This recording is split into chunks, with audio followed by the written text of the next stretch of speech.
Most people couldn't care for themselves without the use of their arms and legs. But 25-year-old Trish has found a way to raise a family. I was born with a condition called arthrogryposis, which means my arms and legs don't work, and a lot of my joints are fused together.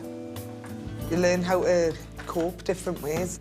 From being a baby, everything went in my mouth. It might be hard, you might have to try loads of different ways to get around it, but there is a way of doing absolutely everything.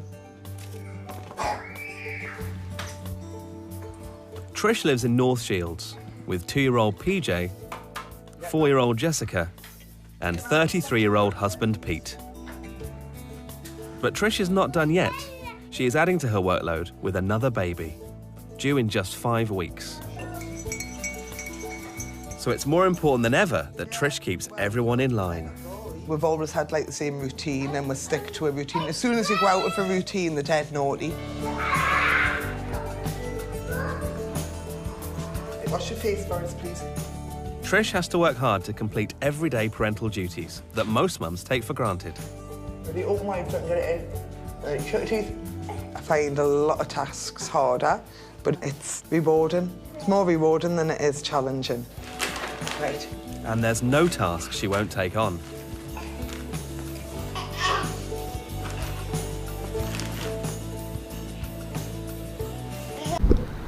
Hello everyone, कैसे हैं आप सभी। तो इस video में आपने देखा कि किस तरह से एक ऑर्थोपेडिक वुमेन को किस तरह से उसको परेशानियां होती हैं अपना नॉर्मल घर का काम करने में। ये सारे काम हम कितनी आसानी से अपना जो नॉर्मल काम होते हैं, हमको उस चीज़ का अंदाज़ा भी नहीं होता है कि हमको लगता है तो हम इस चीज़ को बहुत कैजुअली लेते हैं, लेकिन जिसको इस तरह की परेशानी होती है वो उसके लिए ये सारे काम कितनी बड़ी चीज़ होती है, कितने बड़े मुश्किलात के साथ वो जो है इस सारे कामों को करते हैं। हो सकता है कि आप में से किसी के दिमाग में ये क्वेश्चन आ रहा होगा कि अगर इनके साथ या और भी कोई है, किसी के साथ इस तरह की अगर परेशानी है तो उनको क्या ज़रूरत थी शादी करने की एंड टू हैव चिल्ड्रन। तो उसका जो है मैं आंसर ये है कि everyone has a desire to live a normal life. ये सभी की चाहत होती है कि वो एक नॉर्मल लाइफ जिएं and to enjoy the blessings of the normal life. और जो एक हम लोग की जो नॉर्मल लाइफ होती है उसकी जो ब्लेसिंग्स होती हैं वो सब भी वो एन्जॉय करें, उस चीज़ को भी सब वो देखें, वो खुशियाँ देखें। They want to live a happy life, ये सब की चाहत होती है। राइट है या नहीं है ये तो मेरे लिए कहना मुश्किल है, इस चीज़ को जज करना, लेकिन हाँ डिज़ायर मैं ज़रूर वर्ड यूज़ करूँगी कि सभी के अंदर ये डिज़ायर है कि वो एक नॉर्मल लाइफ जिएं और उस नॉर्मल लाइफ में कि जो ब्लेसिंग्स होती हैं, जो खुशियाँ होती हैं, उन सभी को एंजॉय करें। तो आपने देखा और कि किस तरह की परेशानियाँ थीं, तो उन्हीं सब परेशानियों के बावजूद जो है वो सब लोग जीते हैं और अपने सब काम करते हैं। तो आज का मेरा जो टॉपिक है वो है प्रॉब्लम्स ऑफ ऑर्थोपेडिक हैंडीकैप। आप लोगों ने देखा उस वीडियो को, बहुत छोटा सा एक क्लिप है। आप अगर चाहेंगे तो मैं पूरा क्लिप आपको पूरी वीडियो मैं आपको भेज सकती हूँ उसका लिंक। हम अब स्टार्ट करते हैं अपना टॉपिक।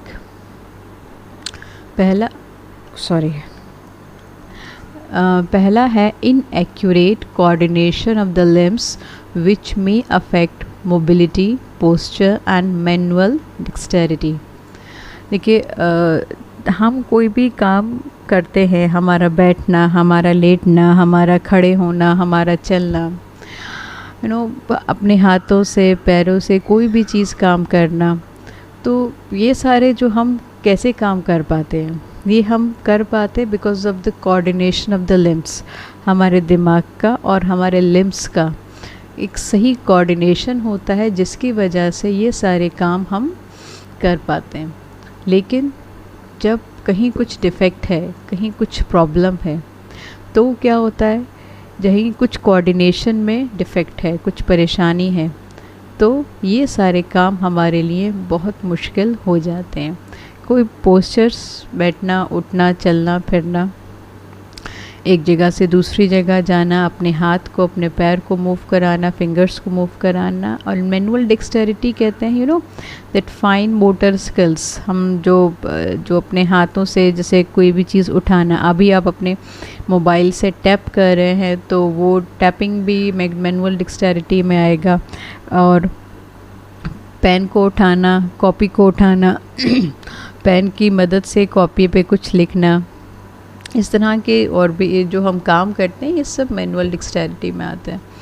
तो ये जब प्रॉब्लम होती है, कोई भी ऑर्थोपेडिक अगर प्रॉब्लम है, तो उसकी वजह से ये एक इनएक्यूरेट कोऑर्डिनेशन होता है लिम्स का, जिसकी वजह से मोबिलिटी में, पोस्चर में और मैनुअल डेक्सटेरिटी में परेशानी होती है।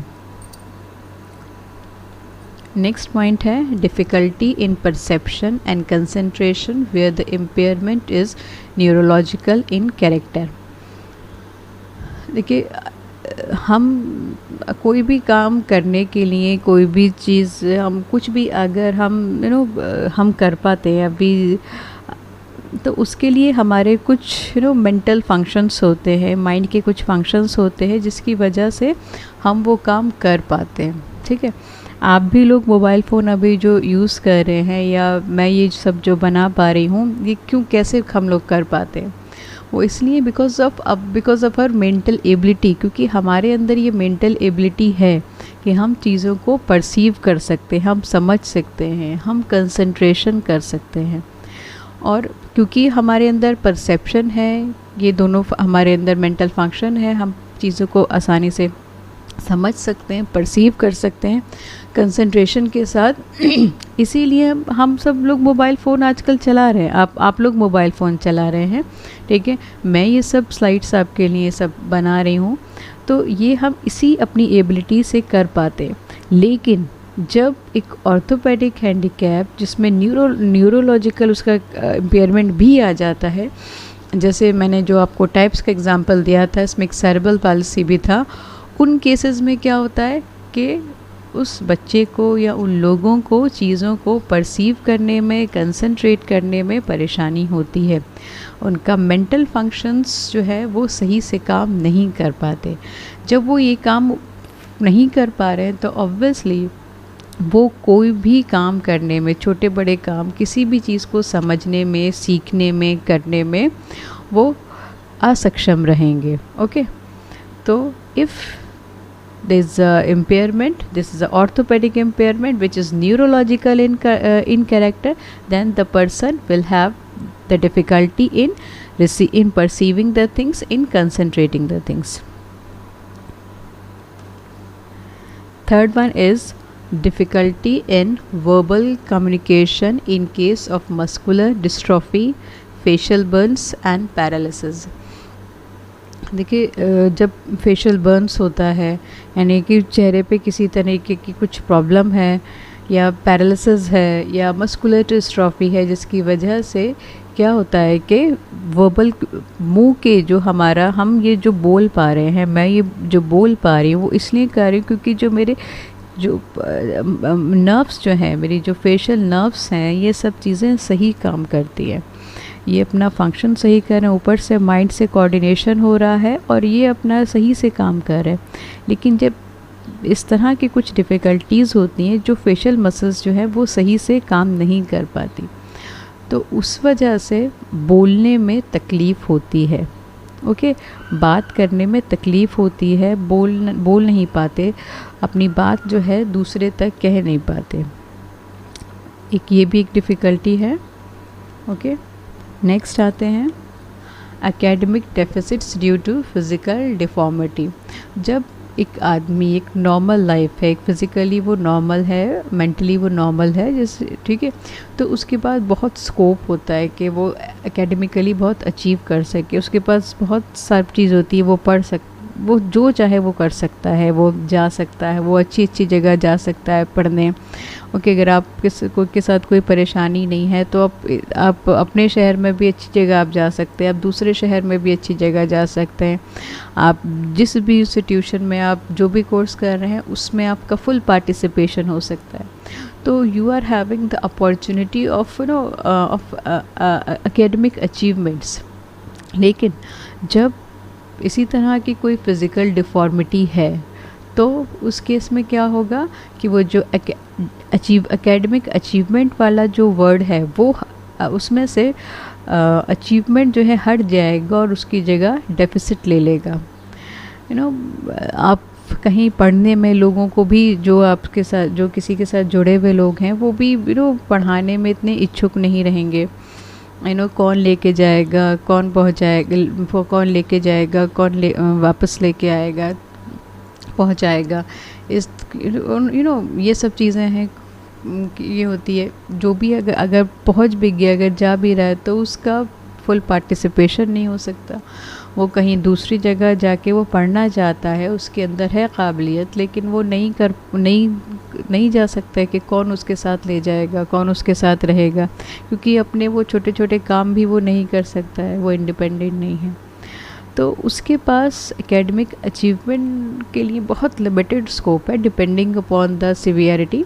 अगर माइल्ड केसेस हैं तो हो सकता है वो ये सब कर ले, एकेडमिक अचीवमेंट्स उसके पास वो एकेडमिकली वो अचीव कर सके।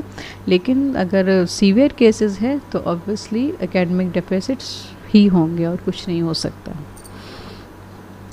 टायर्ड ईज़िली बहुत जल्दी थक जाते हैं क्योंकि उनको एक्स्ट्रा हम जो काम आसानी से कर लेते हैं वो काम आसानी से नहीं कर पाते, उसको बहुत ज़्यादा प्रेशर लगाना पड़ता है।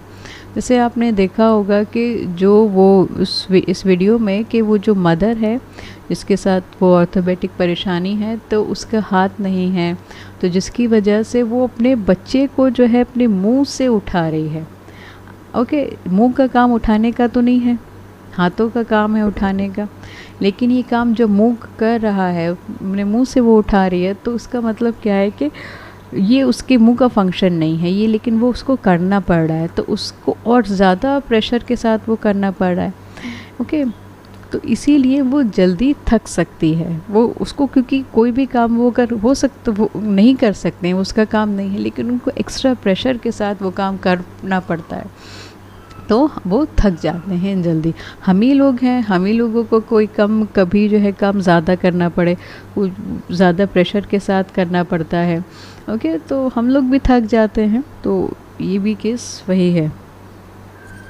Need more space in group settings, यानी कि जब ग्रुप में अगर वो कहीं बैठे हैं तो उनको ज़्यादा जगह चाहिए। जैसे हम लोग बैठे, आप हैं कहीं पर भी, हम लोग कहीं पे भी एडजस्ट हो गए।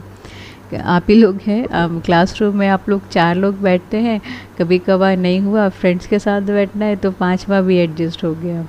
ओके, लेकिन ऐसा इनके साथ तो नहीं हो सकता है इनके लिए, क्योंकि इनका पूरा व्हील चेयर है या इस तरह की उनकी कोई एड है जिसके साथ ही वो बैठ सकते हैं, तो जगह घिरेगी।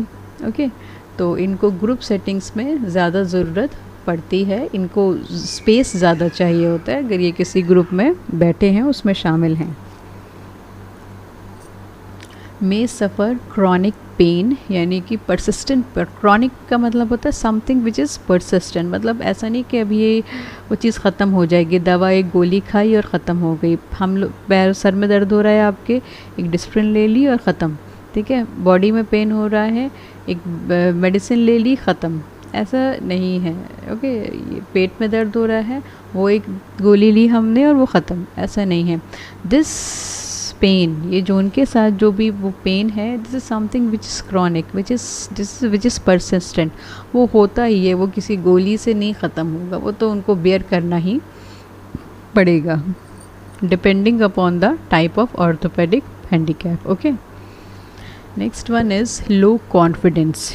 अब अभी मैं कुछ सब जब वीडियोस देख रही थी ना, तो उसमें से एक टीचर का था, तो वो टीचर जो है अपने बच्चे से पूछता है, अपने स्टूडेंट से पूछता है कि आप में से अपने आप से, अपने लुक से कौन सेटिस्फाइड नहीं है। तो किसी ने कहा कि मेरा रंग काला है तो मुझे इसलिए थोड़ा सा अच्छा नहीं लगता अपने ऊपर। ओके, तो किसी ने कहा कि मेरी नाक जो है टेढ़ी मोटी है, तो उसने एग्ज़ाम्पल दिया कि देखो अगर तुम्हें अपना रंग काला है तो APJ अब्दुल कलाम को देखो, वो तो रंग काला था, अच्छे नहीं थे, लेकिन देखो दुनिया उनको कितना प्यार करती है, कितने वो बड़े शख्सियत रहे हैं। फिर बोले कि तुम्हारी नाक अगर मोटी है तो देखो तुम सैफ अली ख़ान को, वो एक हीरो है, सब उसको पसंद करते हैं, सब उसको लाइक करते हैं। हम लोगों के साथ छोटी छोटी चीज़ें होती हैं, हम उसको लेके थोड़ा सा इन्फीरियरिटी कॉम्प्लेक्स हम लोगों के अंदर आ जाता है कि हम छोटे हैं, कि हम काले हैं, कि हम मोटे हैं, कि नाक हमारी ऐसी है। लेकिन जब किसी के साथ इस तरह की डिफ़िकल्टी है, जब इस तरह का किसी को हैंडीकैप है, तो सोचिए उसको कितना इन्फीरियर फील होता होगा। तो ऐसे लोगों के अंदर उनको इस इन्फीरियरिटी कॉम्प्लेक्स की वजह से उनका कॉन्फिडेंस लेवल जो होता है वो कम होता है। वो चीज़ें कर सकते हैं कुछ लेकिन वो नहीं कर पाते because of the low confidence level. और लो कॉन्फिडेंस लेवल क्यों होता है? Because of the inferiority complex. और इन्फीरियरिटी कॉम्प्लेक्स क्यों होता है? Because of the handicap they are having. Next point is difficulty in making friends. ये जो है मेरा जो लास्ट वाला जो पॉइंट है, ये आपका उससे लो कॉन्फिडेंस से ये जुड़ा हुआ है कि जब आपके साथ कॉन्फिडेंस की कमी है आपके अंदर, तो क्या होगा, आपको कहीं ना कहीं लोगों के साथ कम्युनिकेट करने में, उनके साथ रिलेशन बनाने में, उनके साथ, तो उसमें भी आपको परेशानी आएगी कि पता नहीं मुझे वो पसंद है, वो एक इच्छा है, मैं उसके साथ दोस्ती करना चाहता हूँ, लेकिन अब पता नहीं वो मुझसे दोस्ती करना चाहेगा कि या नहीं चाहेगा, पता नहीं वो मुझको पसंद करता है कि नहीं करता है। तो इस तरह की भी, और ये उनकी साइड से है, और लोगों के साइड भी, दूसरे की साइड से भी है कि लोग भी नहीं चाहेंगे कि उनका कोई फ्रेंड जो है ऐसा हो जिसके साथ जिस तरह की परेशानी हो, जिसके साथ वो हैंग आउट नहीं कर सकता है। ओके, तो इन लोगों के साथ ये भी एक परेशानी होती है जिसमें वो फ्रेंड्स नहीं बना पाते। फ्रेंड्स बनाना, इंटरपर्सनल रिलेशनशिप, सोशल रिलेशनशिप्स, ये सब भी बहुत इम्पॉर्टेंट होते हैं एक इंसान के फुल डेवलपमेंट के लिए। अभी आप देखिए, हम लोग हैं, लॉकडाउन का पीरियड चल रहा है, हम लोग अल्हम्दुलिल्लाह सब लोग को आराम से अपना खाना पीना हम लोग कर रहे हैं, अच्छा बना के खा रहे हैं, अपने क्लोज़ वंस, अपने डियर वंस के साथ रह रहे हैं, अपने आराम से अपने घर में हैं। लेकिन फिर भी हम लोगों को परेशानी है। क्यों परेशानी है? क्योंकि हम लोग बाहर नहीं जा पा रहे हैं, लोगों से मिल नहीं पा रहे हैं, अपने काम नहीं कर पा रहे हैं। तो देखिए, सब कुछ हम लोगों की जो बेसिक नीड है वो हमारी पूरी हो रही है, हम आराम से अपने घरों में मौजूद हैं, अच्छा खा रहे हैं, अपने डियर वंस के साथ हम लोग हैं, लेकिन उसके बावजूद भी हम लोग को नहीं अच्छा लग रहा। क्यों नहीं अच्छा लग रहा? क्योंकि हमारा जो सोशल रिलेशनशिप है वो हम नहीं कर पा रहे हैं। तो कहीं ना कहीं घुटन सा हम लोग एक फ़ील कर रहे हैं। तो जब आपके साथ ऐसा है कि आपके साथ आपके फ्रेंड्स नहीं हैं, आपका कोई सोशल रिलेशनशिप नहीं है, तो उस वक्त भी एक घुटन वाला ही इंसान की एक स्थिति होती है। तो with this I am finishing the problems of orthopaedic handicap. ये बहुत इजी सा टॉपिक था, बट हम लोगों के समझने के लिए तो बहुत इजी सा टॉपिक है, लेकिन जो लोग फेस करते हैं उनके लिए ये बहुत बहुत बड़ी बात है। तो खैर, आप होपफुली आपको समझ में आया होगा ये चीज़, तो आप अच्छे से समझिए, अपना ख्याल रखिए, टेक केयर, गुड बाय।